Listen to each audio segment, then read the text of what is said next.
Desde criança, você foi treinado para temer. Temer o erro, o julgamento, o pecado, o fracasso, o futuro, o olhar dos outros, o desconhecido dentro de si. E Nietzsche enxergou isso antes de qualquer um. Ele viu que o medo não é um acidente da vida humana, é uma ferramenta usada para domesticar, para disciplinar, para moldar pessoas obedientes que nunca questionam as regras que seguem. Sociedades inteiras foram construídas sobre esse mecanismo invisível. Religiões que prometem, desde criança, você foi treinado para temer. Temer o erro, o julgamento, o pecado, o fracasso, o futuro, o olhar dos outros, o desconhecido dentro de si. E Nietzsche enxergou isso antes de qualquer um. Ele viu que o medo não é um acidente da vida humana, é uma ferramenta usada para domesticar, para disciplinar, para moldar pessoas obedientes que nunca questionam as regras que seguem. Sociedades inteiras foram construídas sobre esse mecanismo invisível. Religiões que prometem punição eterna. Moralidades que dizem o que você deve desejar. Sistemas que definem quem você deve ser. E quanto mais medo você sente, mais controlável você se torna. Nietzsche acreditava que só existe um caminho para a liberdade real. Enfrentar esses medos até que eles percam o poder de guiá-lo.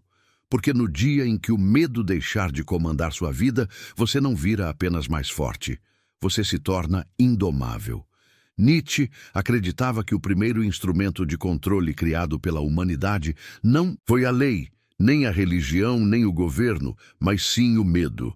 Antes mesmo de existir um rei ou um sacerdote, já existia uma sensação íntima de vigilância, como se cada impulso humano precisasse ser filtrado, moldado, reprimido para que a pessoa pudesse existir em grupo sem ser expulsa ou punida. Nesta primeira parte, entramos exatamente nesse ponto. O nascimento do medo como ferramenta psicológica capaz de criar indivíduos dóceis, previsíveis e obedientes. Nietzsche questionava por que o ser humano, dotado de força, criatividade e potência natural, passou a temer tanto sua própria natureza. Como um animal feroz, cheio de instinto, desejo e vitalidade, pode ter se transformado em um ser que se vigia o tempo inteiro, que pede permissão para existir, que busca aprovação para cada pequena ação. Segundo ele, isso não aconteceu por acidente, mas por um processo histórico profundo, sutil e quase invisível. A domesticação. A humanidade aprendeu a domar a si mesma, e essa domesticação só foi possível através do medo. Medo da punição, medo da desaprovação, medo da exclusão, medo do castigo eterno, medo da vergonha, medo do próprio corpo, medo dos próprios desejos. O medo foi usado como cerca emocional para impedir que o indivíduo ultrapassasse os limites impostos pela moralidade dominante. Quando Nietzsche analisa esse processo, ele não está interessado em julgar se o medo foi bom ou ruim, mas em revelar como ele moldou a consciência humana. Para ele, tudo começa quando o ser humano internaliza o olhar do outro, quando passa a carregar dentro de si uma espécie de vigia permanente que avalia cada ação, cada pensamento, cada impulso. Esse vigia é a moral, e a moral se sustenta pelo medo. Ele dizia que o medo transforma o indivíduo em rebanho. O rebanho é manso, previsível, fácil de conduzir. Ele não pensa porque tem medo de pensar. Não questiona porque tem medo de enxergar. Não deseja profundamente porque tem medo de desejar algo proibido. E assim, pouco a pouco, o medo substitui a vontade própria. O indivíduo deixa de agir por impulso, espontaneidade, coragem ou criação, e passa a agir por conformidade, repetição e temor. Nietzsche descreve isso como o maior empobrecimento da alma humana. Ele acreditava que o ser humano nasceu para ter excesso de vida, não falta, para ser tempestade, não sombra. Mas ao longo da história, a sociedade ensinou que ser forte é perigoso, ser diferente é ameaçador, ser livre é inadmissível. A força humana passou a ser tratada como defeito. A ousadia virou pecado, o desejo virou ameaça. Nietzsche afirmava que grande parte da infelicidade humana vem exatamente desse conflito interno. O indivíduo sente uma chama, uma potência natural, mas foi treinado para sufocá-la. A pessoa vive dividida entre aquilo que deseja ser e aquilo que aprendeu que deveria ser. O medo se instala nesse espaço, entre o impulso autêntico e a moral imposta. E quanto maior esse espaço, maior o sofrimento. Ele dizia que a moralidade tradicional, especialmente a religiosa, transformou o medo em ferramenta perfeita de controle, porque promete consequências invisíveis e inquestionáveis. Uma pessoa pode escapar de um rei, mas não pode escapar de um Deus que tudo vê. Pode se esconder de soldados, mas não da culpa. Pode se defender de inimigos, mas não de si mesma. E quando a punição deixa de ser externa e se torna interna, o controle se torna absoluto. Nietzsche chamava isso de a grande prisão da alma. Mas ele também afirmava que esse processo criou algo poderoso, a capacidade humana de reflexão, introspecção, consciência e autocontrole. Para Nietzsche, o medo não é apenas uma corrente, é também matéria-prima. Um indivíduo que supera o medo se torna mais forte do que qualquer outro, porque aprendeu a dominar aquilo que sempre dominou o mundo. O medo molda, mas também pode ser vencido. O problema não está no medo em si, mas no fato de que ninguém ensina o indivíduo a superá-lo. Sociedades querem cidadãos obedientes, não livres. Religiões querem fiéis submissos, não criadores. Moralidades querem repetidores, não pensadores. Nietzsche dizia que o medo é útil para manter estruturas sociais, mas destrói a grandeza individual. Por isso, ele afirmava que toda libertação começa quando o ser humano identifica de onde vêm seus medos. Não basta sentir medo, é preciso investigá-lo. O medo do julgamento vem de onde? O medo do fracasso foi colocado por quem? O medo do novo beneficia quem? O medo da liberdade serve a quê? Propósito? Nietzsche ensinava que cada medo humano possui um pai oculto. Alguma instituição, algum costume, alguma moralidade que precisa que você tenha medo para continuar existindo. E quando você descobre a origem do medo, ele perde força. Nesta primeira parte, o ponto central é entender que nada no ser humano é mais fácil de manipular do que sua capacidade de temer. O medo organiza sociedades, define comportamentos, produz obediência. É por medo que as pessoas desistem de sonhos, se conformam com relacionamentos ruins, aceitam empregos que odeiam, mantêm hábitos que as destroem, permanecem em ambientes tóxicos e seguem regras que não fizeram sentido em nenhum momento de sua vida consciente. Nietzsche dizia que a maioria das pessoas não vive, apenas se protege, e quanto maior o medo, menor a vida. O que ele chamava de último homem, a figura daqueles que vivem pequenos, seguros, conformados, satisfeitos com pouco, é o retrato perfeito da sociedade dominada pelo medo. Esses indivíduos buscam conforto, não grandeza, estabilidade, não evolução, aprovação, não autenticidade. Eles vivem com medo de perder aquilo que nunca quiseram de verdade. O medo governa seus passos, suas escolhas, suas ambições. Nesta jornada de 10 partes, você vai ver como Nietzsche destrincha cada um desses medos e ensina o caminho para superá-los. Porque para ele, o medo é apenas a primeira fase da vida humana. A segunda fase começa quando você decide ultrapassá-lo. E a terceira, quando você o transforma em força. Nietzsche aprofunda a ideia de que o medo não apenas domestica o indivíduo, mas molda toda a arquitetura emocional, intelectual e moral de uma sociedade inteira, criando um tipo específico de ser humano, alguém que teme seu próprio poder. Para ele, nada é mais perigoso para uma autoridade estabelecida do que um indivíduo consciente de sua força interior. Por isso, todo o sistema criado pela humanidade desenvolveu técnicas sofisticadas para transformar potência em obediência. Nietzsche chamava esse processo de moralização do instinto, um mecanismo no qual tudo o que é vital, criativo e impulsivo passa a ser rotulado como errado, sujo ou pecaminoso. Assim, o instinto, que deveria ser fonte de energia, passa a ser visto como ameaça, e quando a própria natureza humana se torna ameaça, o medo se torna inevitável. O indivíduo cresce acreditando que dentro dele existe algo perigoso, algo que deve ser contido, algo que precisa de vigilância constante. E quanto mais o indivíduo tenta controlar esse monstro interno, mais fraco se sente. Nietzsche via isso como um dos maiores fracassos da civilização. A incapacidade de ensinar o ser humano a lidar com sua força, preferindo ensiná-lo a temê-la. Essa inversão cria uma personalidade dividida, fragmentada, sempre em conflito consigo mesma. O indivíduo passa a viver uma batalha interna entre o que deseja e o que acredita ser permitido. E toda vez que vence o medo, sente culpa. Toda vez que cede ao medo, sente frustração. Nietzsche dizia que essa oscilação interminável é exatamente o que mantém uma sociedade funcionando de forma previsível. Um indivíduo dividido não cria, não ousa, não transforma.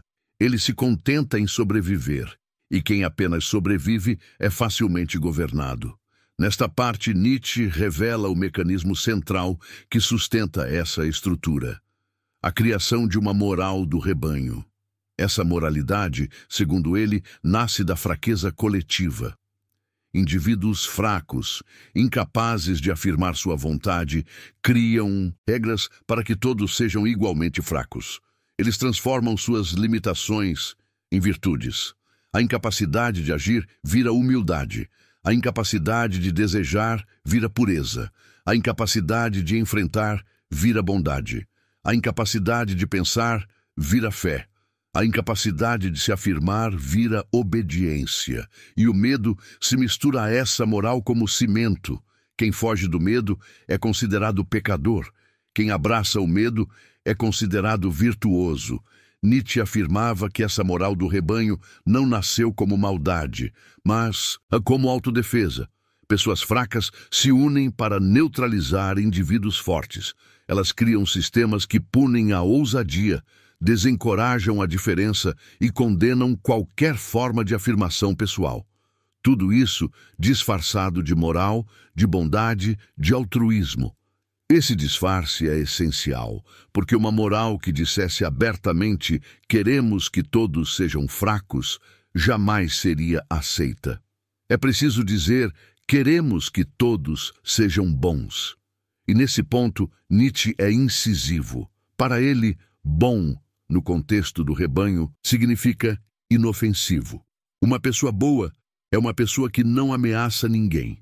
E a forma mais fácil de impedir uma ameaça é ensiná-la a temer suas próprias forças. Nietzsche desmonta essa lógica mostrando que a moral do rebanho não é universal, não é natural e não é divina. É histórica. Ela nasceu em um momento específico da humanidade, quando a vida coletiva passou a exigir cooperação e estabilidade. O problema é que essa moral, criada em circunstâncias específicas, foi transformada em verdade absoluta. E a partir daí, tudo que excede, tudo que transborda, tudo que é intenso ou diferente, passou a ser considerado perigoso.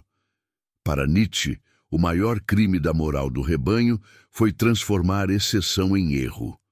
As pessoas extraordinárias, aquelas que pensam diferente, desejam diferente, criam diferente, passaram a ser vistas como ameaça à ordem. E quanto mais criativas, mais perigosas. Quanto mais inteligentes, mais suspeitas. Quanto mais fortes, mais condenadas. Isso porque a moral do rebanho não busca evolução, busca estabilidade. E estabilidade depende de previsibilidade. E previsibilidade depende de medo.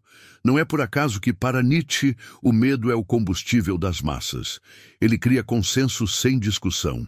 Ele cria obediência sem força. Ele cria resignação sem necessidade de violência.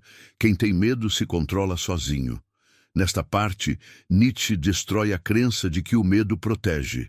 Ele revela que o medo paralisa, distorce, limita e encolhe a alma. Ele faz com que a pessoa viva buscando evitar sofrimento quando deveria buscar criar significado. Ele troca intensidade por segurança, grandeza por conforto, liberdade por aceitação. E é exatamente isso que permite manipulação. Quem tem medo de desaprovação segue a multidão. Quem tem medo de fracasso não tenta nada novo. Quem tem medo de perder não ousa. Quem tem medo de ser julgado se esconde. Quem tem medo de ser diferente imita. E quem tem medo de viver intensamente acaba vivendo uma vida tão pequena que parece emprestada. Nietzsche afirmava que o primeiro passo para destruir esse ciclo é ver o medo como construção, não como destino. O medo não é natural. Ele é ensinado. O medo não é inevitável. Ele é condicionado. O medo não é permanente. Ele é sustentado. O medo não é seu. Ele pertence ao sistema que você aprendeu a servir. Ele dizia que você só começa a viver de verdade quando pergunta: esse medo é meu ou plantaram dentro de mim? A maioria das pessoas jamais faz essa pergunta, e por isso permanecem cativas de uma estrutura que sobrevive da sua submissão. Nietzsche ensinava que a libertação começa quando você percebe que seu medo beneficia alguém. O medo da pobreza beneficia o sistema econômico. O medo da liberdade beneficia o poder político. O medo do prazer beneficia a moral religiosa. O medo do julgamento beneficia a moral social. O medo do fracasso beneficia a estabilidade do rebanho. E o medo de si mesmo beneficia todos esses sistemas ao mesmo tempo. Por isso, Nietzsche dizia que a maior coragem humana não é enfrentar o mundo, mas enfrentar a si mesmo. E nesta parte, ele mostra que a superação do medo não é um ato heróico, mas um processo contínuo. Identificar, desconstruir, desafiar, superar. Cada camada de medo removida devolve ao indivíduo uma camada de força. Cada força recuperada devolve autonomia. Cada autonomia recuperada devolve vontade. E quando a vontade volta, o indivíduo deixa de ser rebanho e começa a ser criador.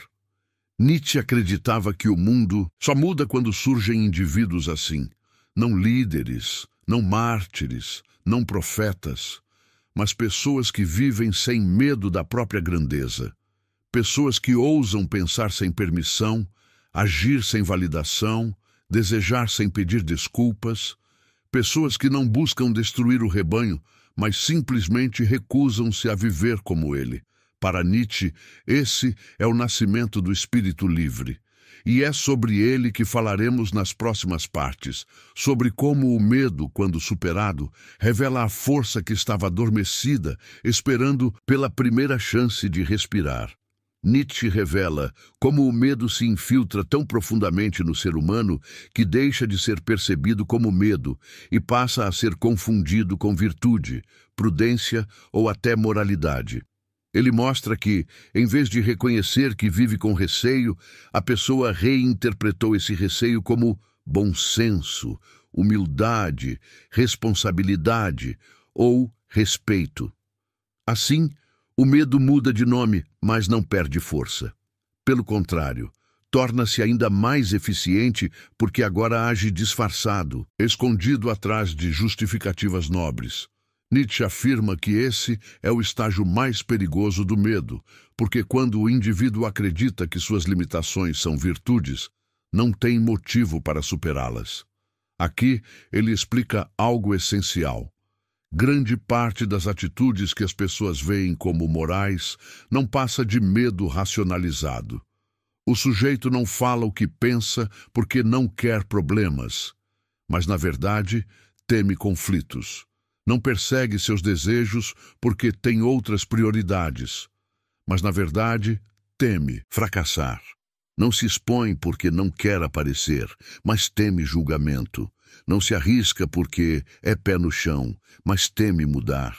A moral do rebanho transformou covardia em virtude. E quanto mais o indivíduo chama sua covardia de virtude, mais se afasta de sua própria potência interior. Nietzsche diz que essa autocensura domesticada é o mecanismo final da domesticação humana.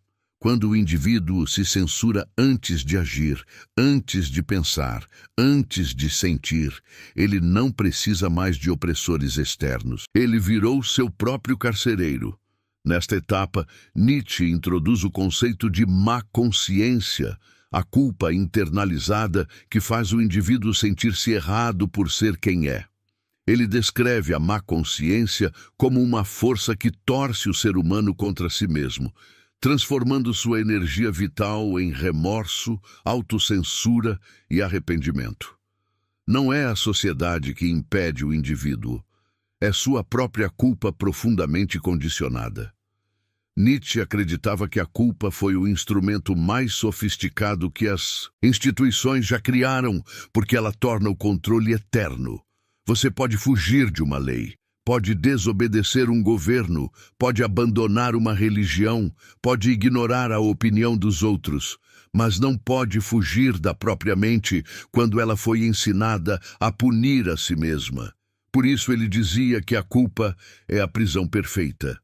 Ela não precisa de guardas, não precisa de armas, não precisa de violência. Ela só precisa de uma pessoa que acredita que existe algo errado em seu próprio desejo. A partir desse ponto, o indivíduo se torna escravo de si mesmo. O medo se transforma em culpa. A culpa se transforma em obediência. A obediência se transforma em moral. E a moral se transforma em identidade. O ser humano deixa de ser aquilo que é e passa a ser aquilo que lhe disseram que deveria ser. Nesta parte, Nietzsche ataca diretamente o ideal de bondade tradicional.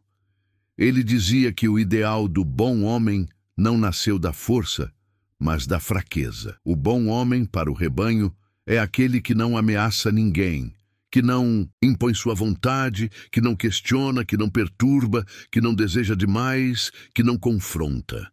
O bom homem é dócil. O bom homem é previsível. O bom homem é manso. Nietzsche ridiculariza essa visão porque acredita que ela destrói o potencial humano. Ele dizia que o ser humano não foi feito para a mansidão, mas para a criação. A mansidão é útil para quem deseja controle, mas é letal para quem deseja grandeza. Nesta parte, ele expõe o que chama de moral dos escravos, a moralidade criada por pessoas ressentidas que não tinham força para afirmar seus próprios instintos e, por isso, criaram códigos que transformaram seus limites em leis universais. É por isso que Nietzsche afirma que grande parte da moral é ressentimento disfarçado. Pessoas que não conseguem viver intensamente criam regras para impedir que outros vivam. Pessoas que não conseguem desejar criam regras para punir o desejo. Pessoas que não conseguem enfrentar criam regras que santificam a covardia. Pessoas que não conseguem subir criam regras para desmerecer quem sobe.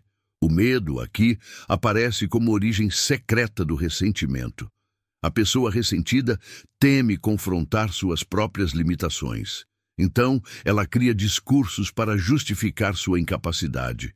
Ela diz que não quer o que não consegue, diz que não busca o que teme, diz que é virtuosa porque não tem coragem de ser intensa. Nietzsche diz que o ressentido não admite sua fraqueza. Ele tenta transformar sua fraqueza em moral. E essa moral se alastra como vírus pela sociedade, porque é muito mais fácil viver com justificativas do que com honestidade brutal. A moral dos escravos cria uma cultura onde a mediocridade não é apenas aceita, é incentivada. Uma sociedade assim premia a obediência e castiga a autonomia. E o medo é a raiz dessa aceitação voluntária da mediocridade. Nietzsche afirma que, enquanto o indivíduo viver sob essa moral, nunca conhecerá sua verdadeira força, porque sua força é exatamente aquilo que a moral do rebanho condena. A força é perigosa. A força assusta, a força exige responsabilidade, a força tira você do conforto, a força faz você enxergar a si mesmo sem máscaras, e por isso o medo se torna tão poderoso. Ele protege a pessoa da verdade sobre si, ele impede que ela encare seu potencial, porque encarar o potencial exige esforço, dor, solitude e coragem. Nietzsche dizia que a grandeza é solitária porque exige enfrentar o medo sem intermediários. Nesta parte, ele apresenta a visão de que a superação do medo exige uma inversão total de valores. Aquilo que antes era visto como virtude passa a ser visto como fuga, e aquilo que antes era visto como pecado passa a ser visto como força. É preciso desejar profundamente, é preciso afirmar-se intensamente, é preciso confrontar-se radicalmente, é preciso destruir as pequenas justificativas que o medo construiu ao longo dos anos. Nietzsche afirmava que o ser humano só se torna criador quando abandona a moral de escravos e passa a construir seus próprios valores. Ele chamava isso de transvaloração. O processo de derrubar valores herdados e erguer valores criados. Para isso, o indivíduo precisa enfrentar o maior medo de todos, o medo de viver sem certezas, porque viver com valores próprios significa abandonar o conforto das regras prontas, significa caminhar sem trilhas marcadas, significa viver sem a segurança de que alguém sabe o que é certo. E para Nietzsche, isso não é caos. É liberdade. Nesta terceira parte, Nietzsche conclui que superar o medo é o primeiro passo para superar a moral herdada. E superar a moral herdada é o primeiro passo para se tornar criador. A libertação começa quando você percebe que o medo não protege. Ele limita. Que a culpa não eleva, ela esvazia. Que a obediência não purifica, ela neutraliza. Que a mansidão não é virtude, é contenção. Ao final desta parte, Nietzsche deixa claro: enquanto você viver como rebanho, nunca será você mesmo. E enquanto o medo governar sua vida, você continuará servindo valores que foram criados para manter você pequeno. Nietzsche aprofunda a transformação do medo em um fenômeno ainda mais complexo. Não apenas uma ferramenta de controle social, mas uma força que molda a identidade do indivíduo até que ele se torne incapaz de distinguir entre aquilo que é seu e aquilo que lhe foi imposto. Aqui, Nietzsche apresenta uma ideia brutal. O medo não apenas condiciona você, ele fabrica você. Ele fabrica sua personalidade, sua visão de mundo, seus valores, seus limites e até seus sonhos. Nada é mais chocante do que perceber que aquilo que você acreditava ser quem eu sou, talvez seja apenas quem eu tive medo de não ser. Nesta parte, Nietzsche descreve o processo mais perigoso da psicologia humana, a internalização do medo como caráter. O indivíduo se torna tímido e acredita que nasceu tímido. Torna-se inseguro e acredita que essa é sua natureza. Torna-se conformado e acredita que é pessoa calma. Torna-se obediente e acredita que é respeitador. Torna-se indeciso e acredita que é ponderado. Torna-se frágil e acredita que é sensível. O medo veste máscaras convincentes. Nietzsche disse que o grande truque da moralidade do rebanho foi fazer as pessoas acreditarem que suas limitações são identidades. Assim, não há motivo para lutar contra elas. Nesta etapa, ele introduz o conceito de niilismo passivo, o estado em que o indivíduo, tomado por medo e culpa, não acredita mais na própria capacidade de definir valores. Ele vive como sombra, como eco, como reflexo do que outros esperam. Ele se conforma com destinos que não escolheu, aceita rotinas que não o movem, permanece em vínculos que o diminuem, vive uma existência que não desperta nenhum orgulho. O niilismo passivo não é tristeza, é anestesia. É a morte silenciosa da vontade.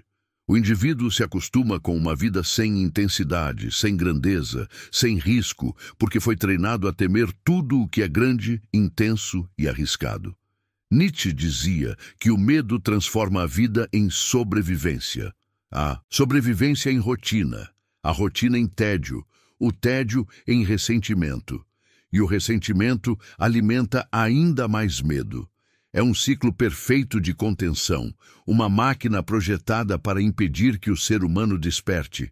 Nesta parte, ele critica duramente o modo como a educação, as tradições e os sistemas sociais reforçam essa identidade fabricada. Escolas elogiam obediência, não criatividade. Famílias reforçam prudência, não autonomia. Sociedades premiam estabilidade, não intensidade. O indivíduo que ousa, que arrisca, que desafia, que cria, é visto como problema, quando para Nietzsche esse indivíduo é o único verdadeiramente vivo. Ele dizia que tudo o que é superior na natureza humana nasce do excesso, nunca do equilíbrio artificial imposto pelo rebanho. A moral tradicional, porém, teme o excesso porque excesso é imprevisível. E onde há imprevisibilidade, há liberdade. E onde há liberdade, há a destruição do controle. Por isso, o rebanho ensina o indivíduo a desconfiar de seus impulsos mais poderosos. Nietzsche explica que a moralidade dominante não reprime apenas comportamentos, mas reprime a vontade de poder, o impulso mais fundamental da vida, a força que leva tudo o que existe a expandir-se, superar-se, transformar-se e afirmar-se. Quando a vontade de poder é bloqueada, ela não desaparece, ela se volta para dentro. Em vez de criar, ela corrói. Em vez de expandir, ela reprime. Em vez de dominar obstáculos externos, ela domina o próprio indivíduo. Esse é o nascimento da má inconsciência. A força vital que, impedida de se expressar no mundo, transforma-se em autoviolência psicológica. O indivíduo passa a sentir culpa por desejar, vergonha por querer, medo por sentir. Sua energia, antes destinada a criar, agora é usada para se vigiar. E Nietzsche aponta isso como um crime civilizacional. Nesta parte, ele ataca o ideal moderno de autocontrole, quando esse autocontrole não nasce da força, mas do medo. Controlar a si mesmo por grandeza é virtude. Controlar a si mesmo por pavor é prisão. Nietzsche revela que muitas pessoas acreditam ter disciplina, mas na verdade têm medo. Elas chamam sua inexpressividade de maturidade, chamam seu conformismo de sabedoria, chamam sua desistência de prudência. O medo vestido de virtude se torna quase invencível. Nietzsche diz que a libertação só começa quando o indivíduo faz a pergunta mais difícil. O que eu chamava de virtude era, na verdade, meu medo fantasiado. Nesta parte, ele nos leva à figura mais importante de seu pensamento, o espírito livre. O espírito livre não é alguém que não sente medo. Ele sente, mas não serve ao medo. Ele desconfia de tudo o que vem pronto, de tudo o que é absoluto, de tudo o que se apresenta como moral inquestionável. Ele não aceita valores herdados, ele cria valores. Ele não vive para agradar, ele vive para afirmar. Ele não foge da intensidade, ele a utiliza. Ele não teme o desconhecido, ele o busca. Nietzsche deixa claro que o espírito livre é a antítese do rebanho. Enquanto o rebanho teme a solidão, o espírito livre a deseja. Enquanto o rebanho teme a autonomia, o espírito livre a protege. Enquanto o rebanho teme a responsabilidade, o espírito livre a assume. Enquanto o rebanho teme a grandeza, o espírito livre a reivindica. Aqui, Nietzsche afirma que o medo coletivo produz ordem, mas mata a grandeza. Já a coragem individual produz grandeza, mas ameaça a ordem. A sociedade prefere a ordem. O indivíduo superior prefere a grandeza. Esta é a tensão eterna. O espírito livre não busca destruir a sociedade, mas libertar-se dela, não para viver acima das pessoas, mas longe das expectativas delas. Nietzsche diz que isso exige uma ruptura psicológica extrema, abandonar a necessidade de aprovação. Segundo ele, nada escraviza mais do que o desejo de ser bem visto. O indivíduo faz concessões, reduz seus sonhos, poda sua força, enfraquece seus impulsos, tudo para caber na norma social. E quanto mais faz isso, menos de si mesmo resta. Nietzsche afirma que a pessoa que vive para ser aprovada nunca saberá quem é. Aqui ele introduz outra ideia-chave. O medo do julgamento é o último medo que prende o ser humano ao rebanho. Enquanto você temer o olhar dos outros, tudo o que fizer será calculado, medido, limitado. Nada virá da sua essência. Tudo virá da necessidade de encaixe. Nietzsche ensina que o indivíduo só se torna forte quando perde o medo de desapontar o mundo, quando compreende que o mundo nunca o amará por inteiro, apenas pelas partes que consegue domesticar. Ao final desta parte, Nietzsche conclui que o medo é o solo onde cresce a mediocridade e que a superação desse medo é o solo onde nasce a grandeza. Mas essa superação exige uma transição dolorosa. Abandonar a identidade fabricada e enfrentar a possibilidade assustadora de descobrir a própria essência. A partir da próxima parte, Nietzsche começará a guiar esse processo, a reconstrução da vontade, o nascimento do espírito livre e o renascimento do indivíduo que não se curva diante do medo. Nietzsche revela aquilo que considera o ponto de virada na vida de qualquer indivíduo. O momento em que ele percebe que todo o medo que carregou até agora não era seu, e sim herdado, ensinado, repetido, infiltrado em sua mente por sistemas que precisavam que ele fosse pequeno. Aqui, Nietzsche descreve a passagem mais perigosa e mais libertadora da existência humana.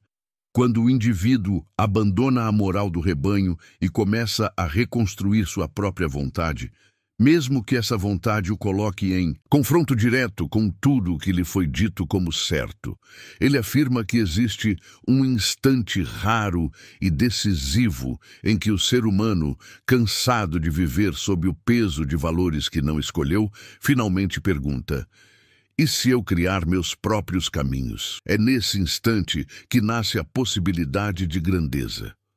Mas Nietzsche deixa claro: esse despertar não é romântico, não é poético, não é confortável. É uma ruptura brutal que exige que o indivíduo encare o vazio deixado pelos valores que está abandonando. Quando você destrói o medo, destrói também a estrutura que o sustentava, e o que sobra é um silêncio profundo, assustador, cheio de possibilidades e perigos. A maioria recua. Nietzsche diz que esse é o teste definitivo. Somente quem suporta esse silêncio pode se tornar espírito livre. Nesta parte, ele apresenta o conceito de autossuperação. Para Nietzsche, viver é superar a si mesmo constantemente. Isso não significa rejeitar o que você foi, mas transformá-lo em algo maior. O indivíduo que começa a superar seus medos não apenas abandona antigas crenças, mas também cria suas próprias razões para viver. Ele deixa de ser movido pelo que teme e passa a ser movido pelo que deseja. Mas esse processo exige que ele enfrente aquilo que Nietzsche chama de o último inimigo, o medo da liberdade. É paradoxal que o ser humano passe a vida desejando liberdade e, ao mesmo tempo, temendo-a profundamente. A liberdade verdadeira exige responsabilidade total. E a responsabilidade total exige força. Quando você deixa de culpar o mundo, a família, as instituições, a sociedade, o destino, a moral, Deus ou qualquer outra figura externa, você se torna inteiro. Mas ser inteiro é pesado. É mais fácil viver com desculpas. Nietzsche dizia que muitos preferem a prisão confortável à liberdade que exige grandeza. É por isso que a maioria volta correndo ao rebanho quando sente o peso da própria vontade. Nesta quinta parte, ele expõe o que chama de deserto existencial, a fase em que o indivíduo percebe que está sozinho com sua autonomia. Não há mais regras fixas, não há mais dogmas para se apoiar, não há mais certezas para obedecer.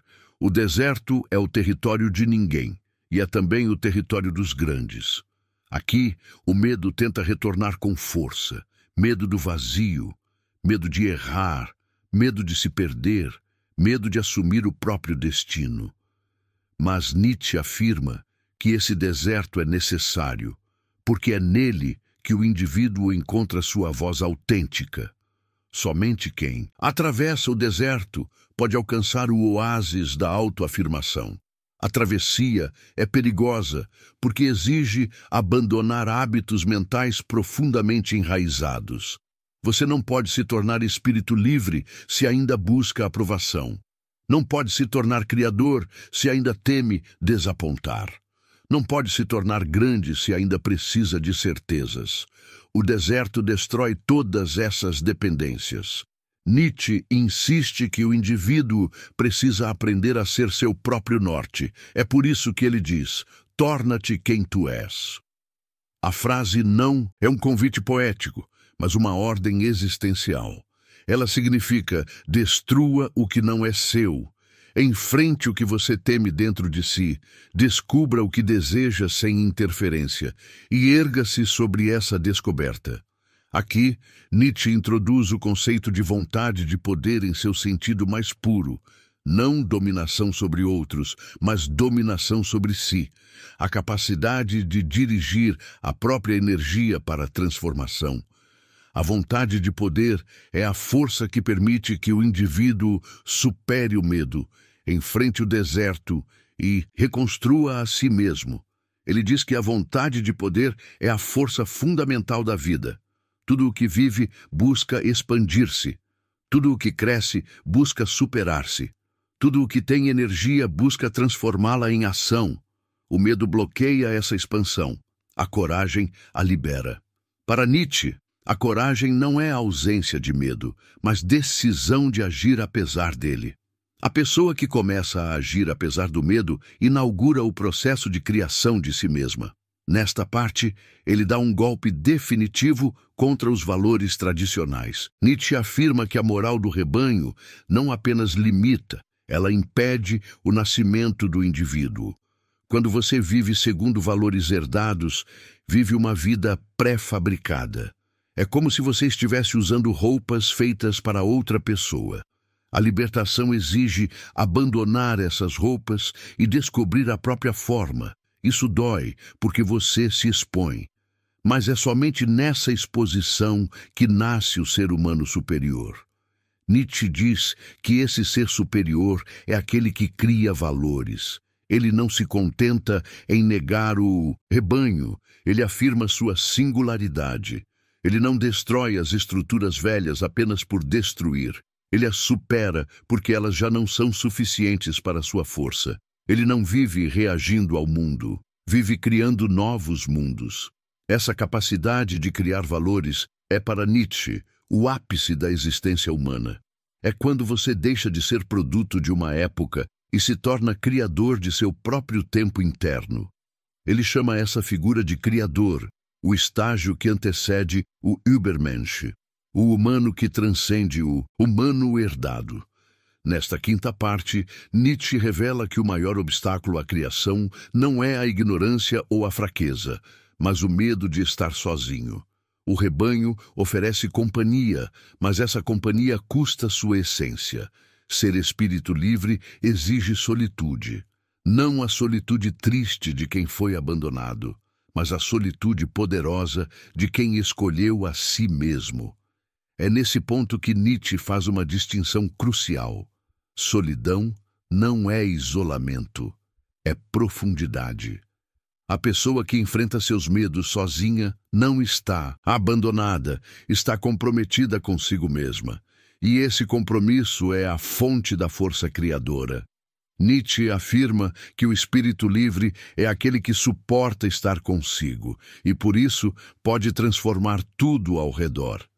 Nesta parte, ele também explica que superar o medo não significa eliminá-lo, mas usá-lo. O medo, quando compreendido, torna-se energia. Ele deixa de paralisar e passa a impulsionar. Ele deixa de limitar e passa a orientar. Nietzsche dizia que toda grande obra humana nasceu de alguém que aprendeu a usar o medo como combustível. Assim, a libertação nietzschiana não é fuga do medo, é transmutação. Ao final desta parte, Nietzsche chega a uma conclusão decisiva. Você não nasce espírito livre, você se torna espírito livre. Isso exige ruptura, exige destruição, exige travessia, exige criação e, acima de tudo, exige coragem para abandonar tudo aquilo que fazia você sentir-se protegido, porque o medo protege sim, mas protege contra a vida. E quem deseja viver intensamente precisa romper com essa proteção. A partir da próxima parte, Nietzsche mostrará como essa ruptura transforma o indivíduo e o coloca no caminho da vontade plena, o caminho em que o medo já não governa, a culpa já não corrói e a moral já não define. Nietzsche aprofunda a ideia de que a verdadeira libertação não acontece quando o indivíduo destrói seus medos, mas quando ele destrói o hábito de obedecer a eles. O medo pode continuar existindo, mas já não dita o caminho. E para Nietzsche, esse é o ponto exato em que o indivíduo começa a atingir um nível de força psicológica que a maioria jamais experimenta. A capacidade de afirmar a própria vontade, mesmo diante da angústia, da dúvida e da imprevisibilidade. Aqui, ele introduz uma de suas ideias mais radicais. Toda vida superior é uma vida vivida na beira do abismo. E o abismo, nesta metáfora, não é o perigo externo, é o desconhecido interno. A maioria teme olhar para dentro porque lá não existem regras, não existem garantias, não existem mapas. Só existe potência, e potência assusta mais do que qualquer ameaça externa. Nietzsche diz que o indivíduo que atravessa o deserto existencial começa a sentir algo que jamais sentiu enquanto vivia como parte do rebanho, a presença de sua vontade autêntica. Essa vontade é profunda, silenciosa e inegociável. Ela não é influenciada pela aprovação social, não se curva à moral herdada, não se intimida pela tradição e não pede permissão para existir. Mas quando essa vontade desperta, a primeira reação do indivíduo é medo, medo de sua própria força. É aqui que Nietzsche afirma que o ser humano teme sua grandeza mais do que teme sua miséria. A miséria é confortável porque é familiar. A grandeza é inquietante porque exige responsabilidade. E nesta parte, Nietzsche mostra que a libertação começa quando você aprende a sustentar essa inquietação. A grandeza não nasce do conforto, mas do atrito entre aquilo que você é e aquilo que pode se tornar. É por isso que Nietzsche descreve o processo de autossuperação como uma guerra interna. Não uma guerra contra o mundo, mas contra as velhas versões de si mesmo que ainda insistem em sobreviver. Essas versões antigas representam tudo o que você foi enquanto vivia dominado pelo medo. O eu que se escondia, o eu que se diminuía, o eu que se censurava, o eu que pedia permissão, o eu que sonhava pequeno, o eu que agia seguindo expectativas, o eu que se justificava, o eu que evitava riscos. Nietzsche afirma que esse eu antigo não desaparece facilmente. Ele luta para sobreviver porque sua morte significa o nascimento de algo maior. Ele sussurra dúvidas, cria resistências, inventa desculpas, tenta arrastar você de volta para o rebanho. Ele teme a liberdade porque a liberdade exige força, e ele é fraco. Nesta parte, Nietzsche afirma com brutalidade: a pessoa que você precisa superar é exatamente aquela que você foi até agora. Essa é a luta mais difícil de todas. É por isso que ele diz que os fortes não são aqueles que vencem o mundo, mas aqueles que vencem a si mesmos. A vitória interna é mais árdua, porque você precisa matar hábitos emocionais, crenças antigas, medos condicionados, reflexos automáticos, identidades herdadas. E cada camada que cai dói, não porque você perde algo valioso, mas porque perde algo familiar. Nietzsche explica que o ser humano confunde familiaridade com segurança. Ele acredita que estar acostumado a algo significa estar protegido por aquilo. Mas isso é ilusão. Muitas pessoas vivem presas a rotinas que as destroem porque têm medo da mudança. Outras permanecem em relacionamentos tóxicos porque temem a solidão.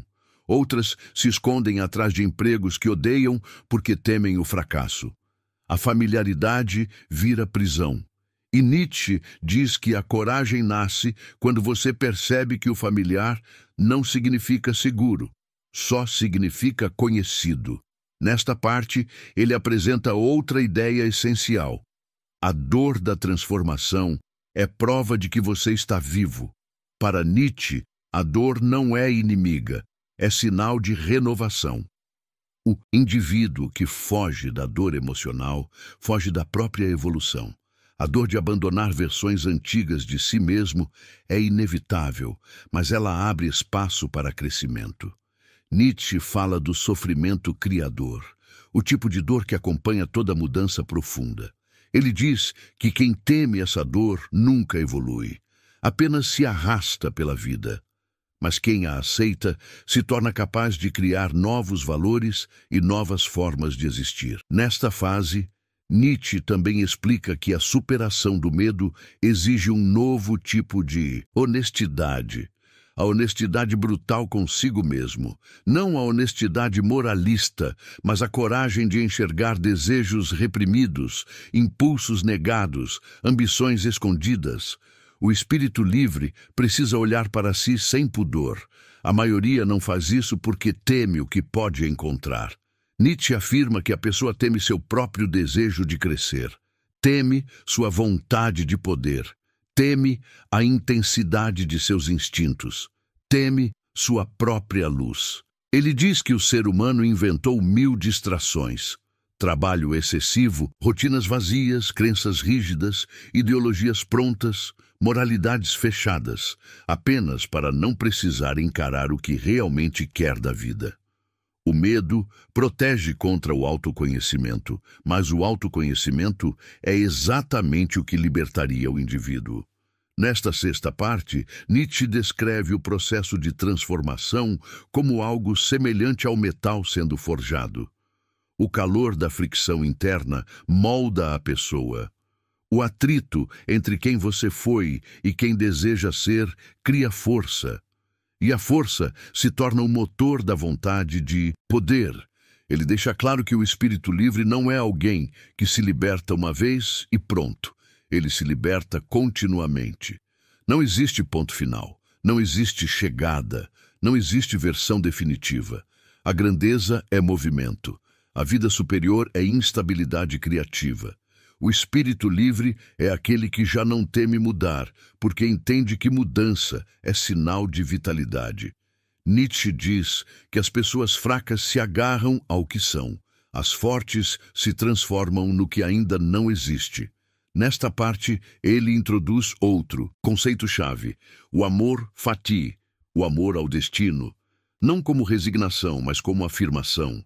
Significa aceitar a vida em sua totalidade, o bom, o difícil, o incerto, o perigoso, e ainda assim dizer sim.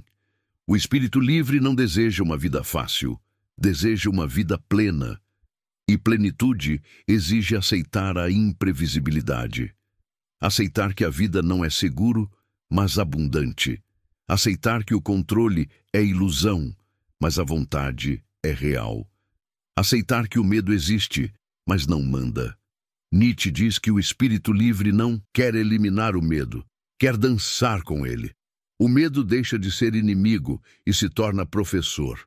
Deixa de ser barreira e se torna matéria-prima. Deixa de ser obstáculo e se torna impulso.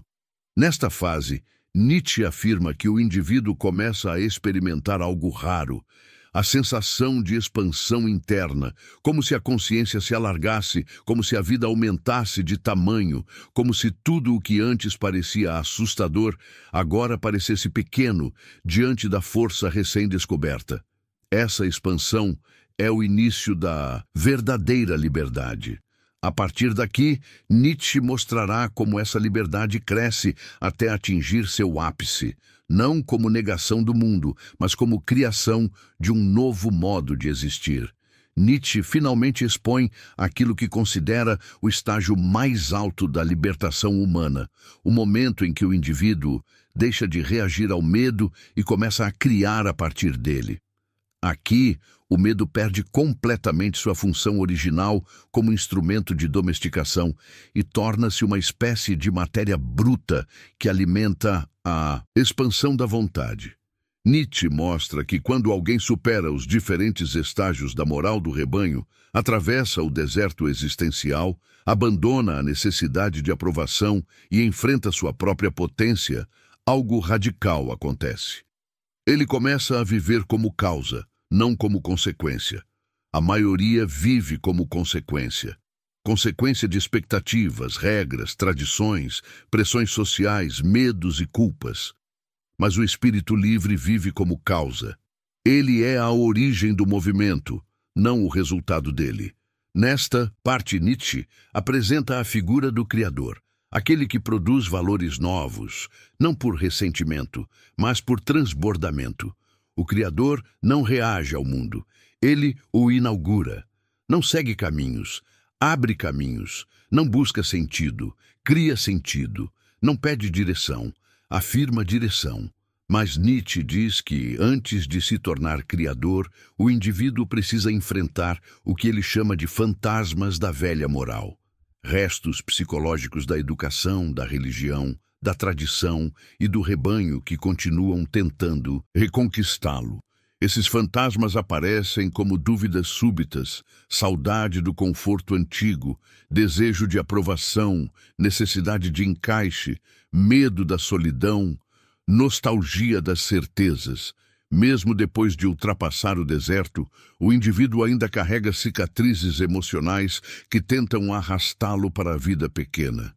Nietzsche afirma que esse retorno dos fantasmas é inevitável, mas também é a prova final de que a transformação está ocorrendo. Eles representam o último elo com o rebanho. E o espírito livre só se liberta por completo quando rompe esse elo. Nesta parte, Nietzsche explica que, quando o indivíduo se afasta da moral tradicional, experimenta algo que a maioria teme profundamente: a ausência de fundamento. Não existe mais uma regra universal dizendo o que é certo ou errado. Não existe mais um roteiro fixo dizendo como viver. Não existe mais um manual de existência. Tudo se torna aberto, amplo, perigoso. E é exatamente essa abertura que, para Nietzsche, marca o nascimento da autenticidade. Ele insiste que a vida só se torna plena quando deixa de ser guiada por padrões herdados. Mas o preço dessa plenitude é o risco. O indivíduo agora tem que escolher por si mesmo. Tem que arcar com consequências reais. Tem que construir sua ética, não repetir uma ética. Tem que se autoavaliar, não obedecer a avaliações externas. E isso exige um nível de maturidade que poucas pessoas alcançam. Nietzsche diz que grande parte da humanidade prefere a moral do rebanho porque ela permite viver sem responsabilidade profunda. Basta seguir o grupo e evitar problemas. Basta obedecer e sentir-se protegido. Basta evitar riscos e chamar isso de sabedoria. Mas o espírito livre não quer proteção, quer potência. Nesta parte, Nietzsche afirma algo devastador. Proteger-se demais é morrer devagar. Ele diz que o ser humano que vive sempre tentando evitar dor, conflito, desconforto e incerteza acaba vivendo uma vida tão pequena que parece uma sala estreita. O espírito livre, ao contrário, busca expandir essas paredes. Ele prefere uma vida intensa a uma vida segura. Ele prefere desafios à calmaria. Ele prefere verdade a conforto. Nietzsche entende que isso soa assustador para a maioria, mas diz que é precisamente essa coragem que distingue o criador do rebanho. Ele afirma que o criador só surge quando o medo deixa de decidir, não quando desaparece. Por isso, nesta parte, ele descreve a habilidade suprema do espírito livre: transformar medo em força estética, ou seja, em criação. Ele dá exemplos dessa transmutação. O medo da solidão se transforma em profundidade. O medo da rejeição se transforma em autenticidade. O medo da dor se transforma em resistência.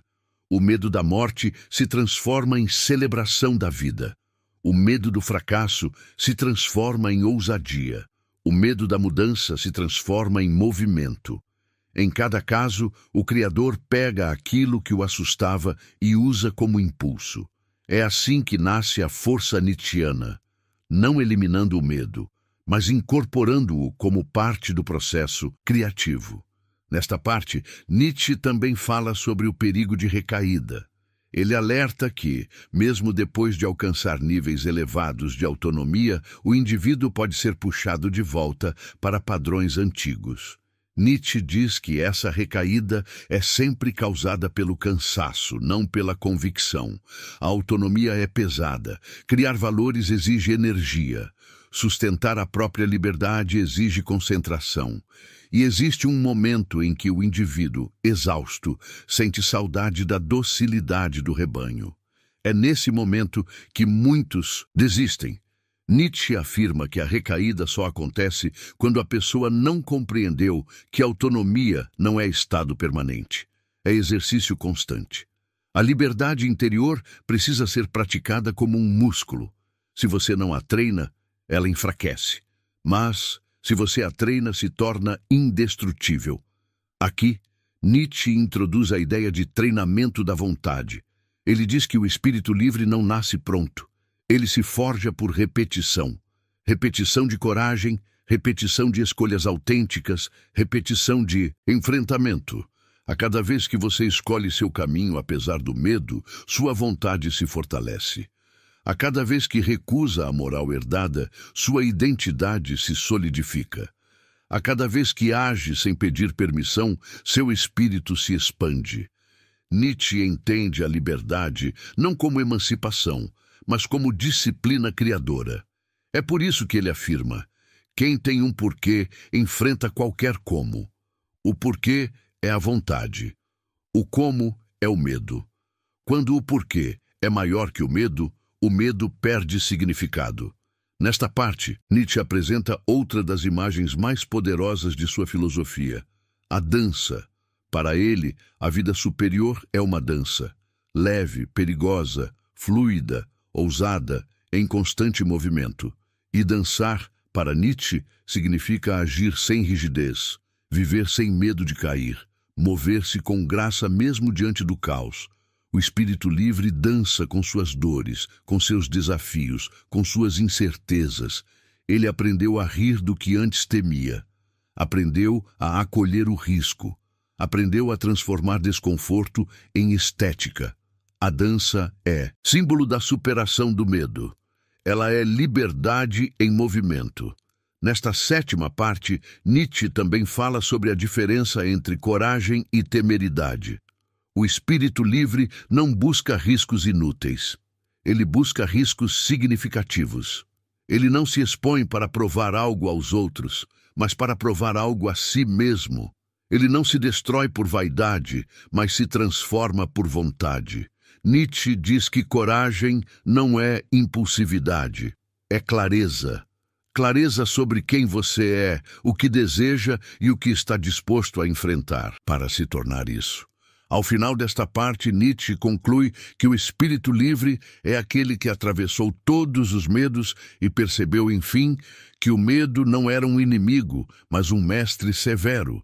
Ele entende que tudo o que o assombrava foi, na verdade, aquilo que o fortaleceu.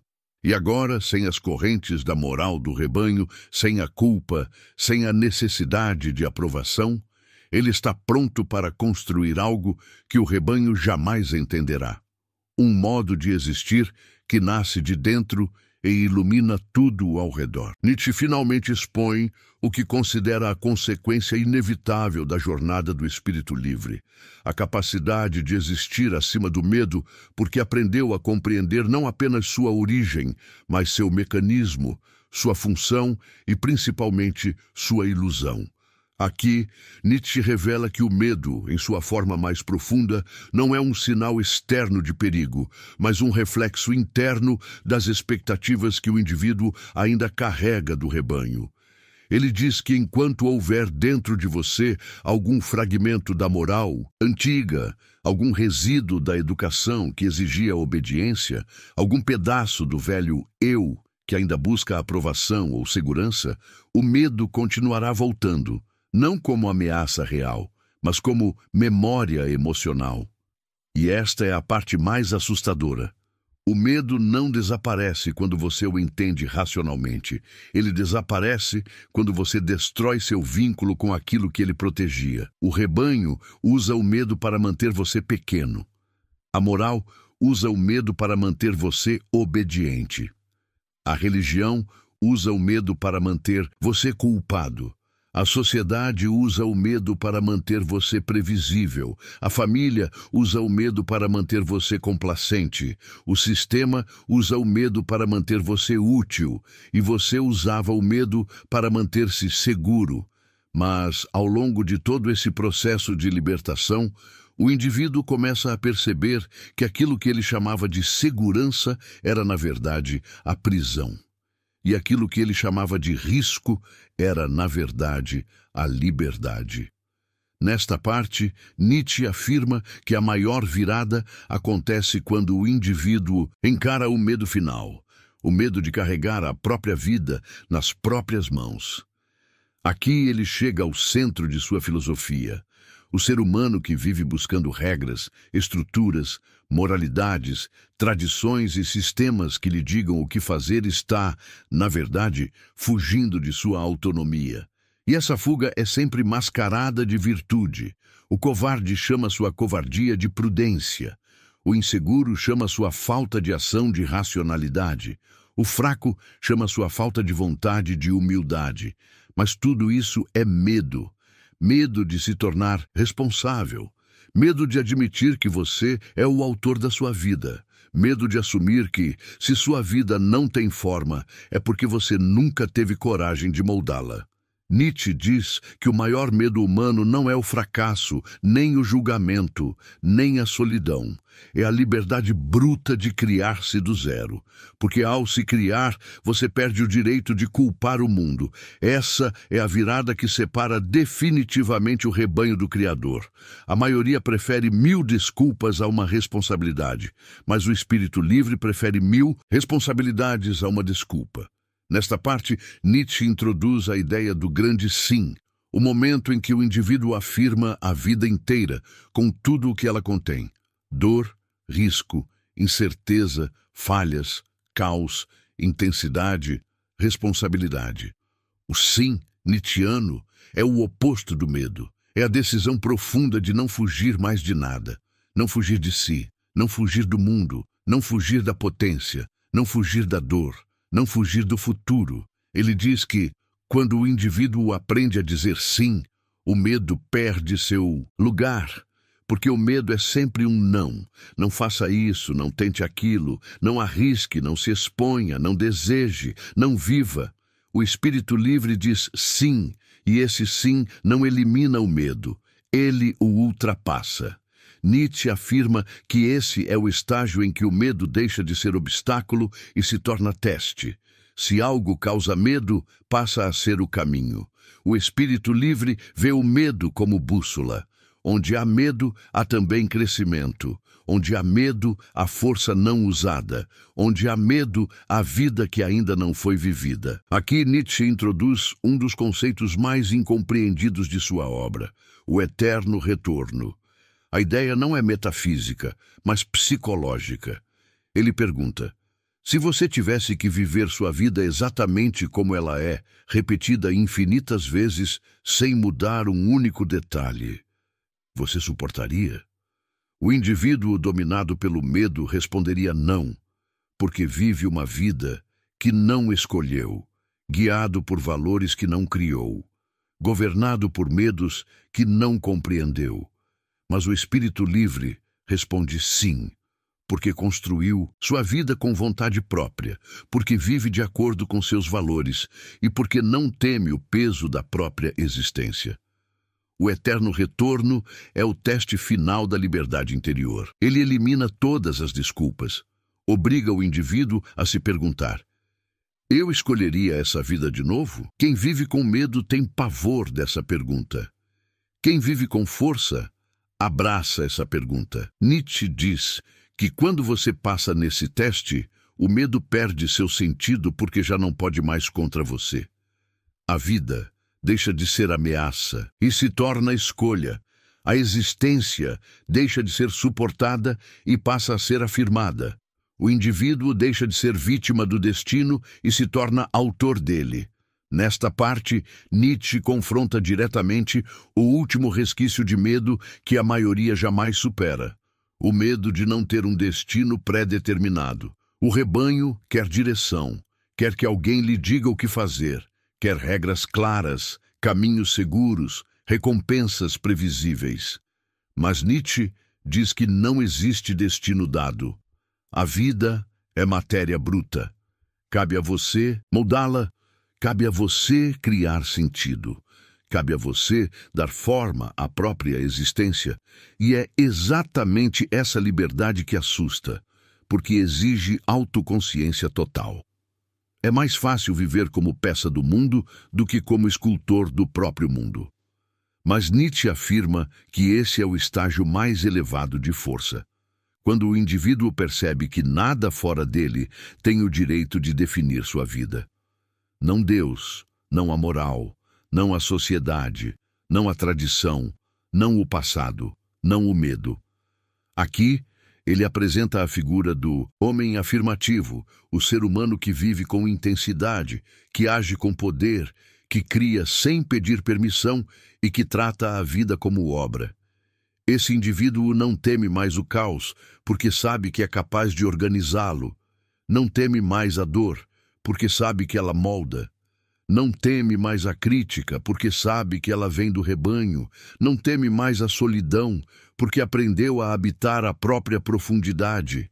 Não teme mais o destino, porque sabe que é seu criador.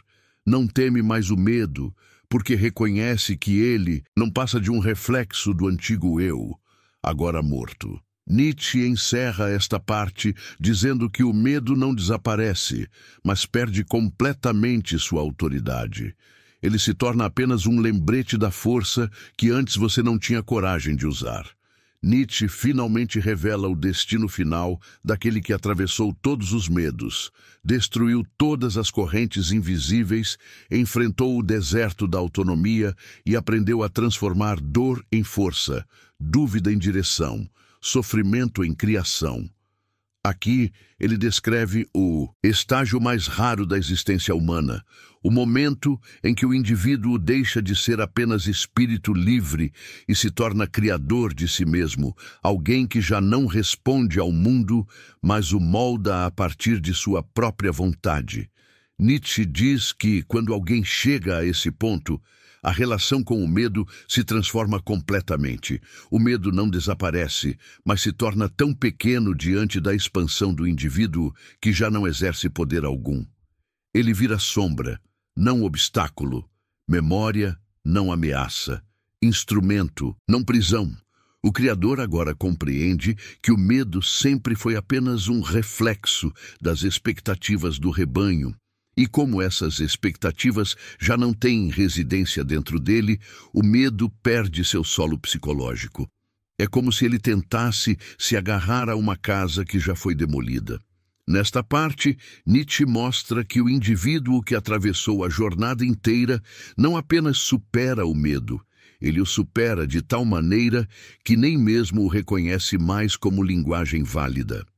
O Criador não pensa, estou com medo, mas vou agir assim mesmo. Ele pensa, isso exige minha força, portanto vou agir. O medo deixa de ser referência, não entra no cálculo, não faz parte da equação. A vida deixa de ser duelista entre medo e coragem e se torna afirmativa. E é aqui que Nietzsche revela uma verdade chocante. O oposto do medo não é coragem, é criação. A coragem ainda reage ao medo, mas a criação não reage a nada. Ela surge de dentro, como expressão inevitável de uma vida que transborda. O criador nietzschiano vive a partir de seu centro, não das bordas. Vive a partir de sua força, não de suas defesas. Vive a partir de seu excesso, não de suas faltas. Vive a partir de sua vontade, não de suas feridas.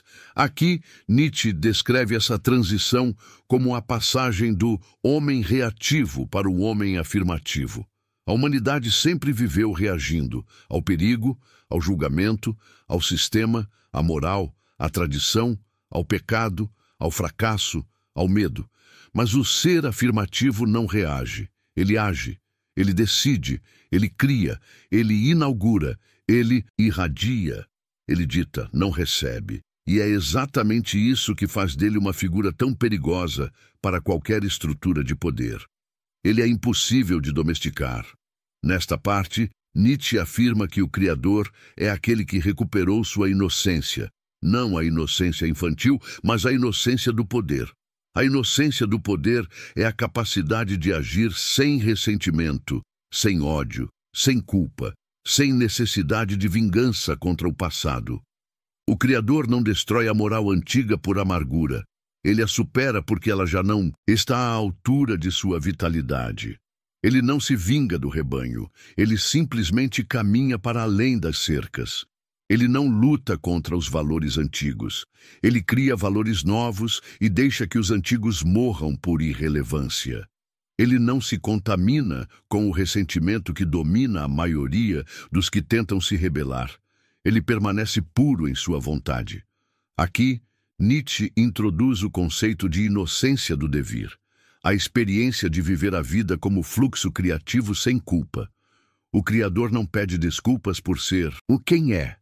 Não se envergonha de sua força, não teme sua intensidade, não se diminui para caber nas expectativas dos outros. Não se curva diante de tradições, não se reprime para ser aceito. Ele vive com a liberdade dos que já enterraram a necessidade de permissão.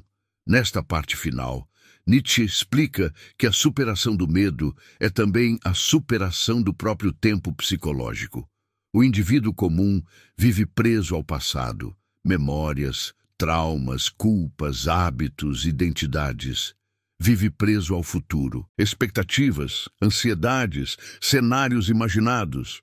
Mas o Criador vive no presente absoluto, o único lugar onde a vontade pode agir.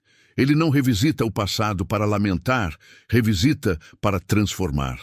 Ele não antecipa o futuro para temer, antecipa para afirmar. Ele não espera. Ele se move. Ele não planeja sua vida com base em limites antigos. Ele expande seus limites para que caibam seus planos. Nietzsche diz que, nesse estágio, a liberdade se torna estado natural.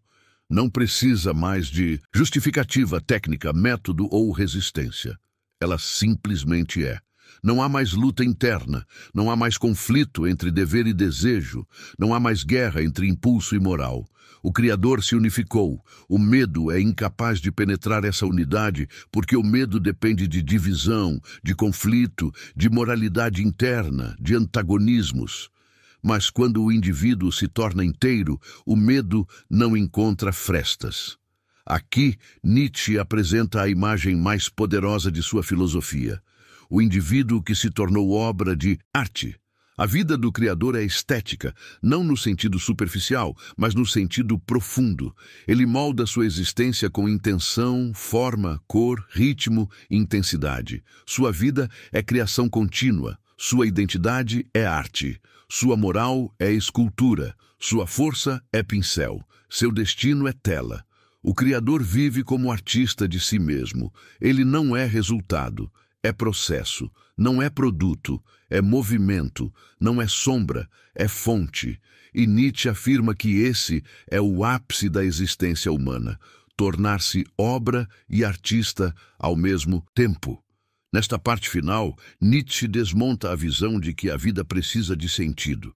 Ele diz que o sentido não é algo a ser encontrado, é algo a ser criado. O medo nasce da busca por um sentido fixo. A liberdade nasce da capacidade de criar múltiplos sentidos. O Criador não pergunta qual é o sentido da vida, mas qual sentido eu escolho dar agora. É por isso que Nietzsche diz que o espírito livre é o único que realmente vive, porque ele não espera que a vida o explique. Ele a explica com sua ação.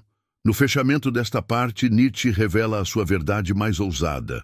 O ser humano não foi feito para ser protegido, foi feito para ser poderoso.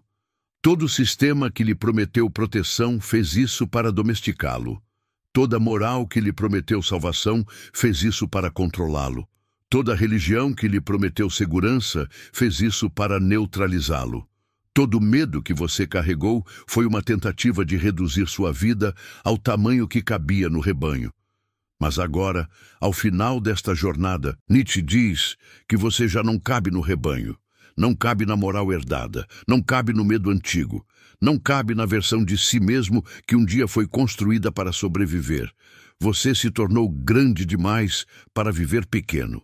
E é exatamente isso que Nietzsche desejava, que você descobrisse que o medo é pequeno demais para alguém como você.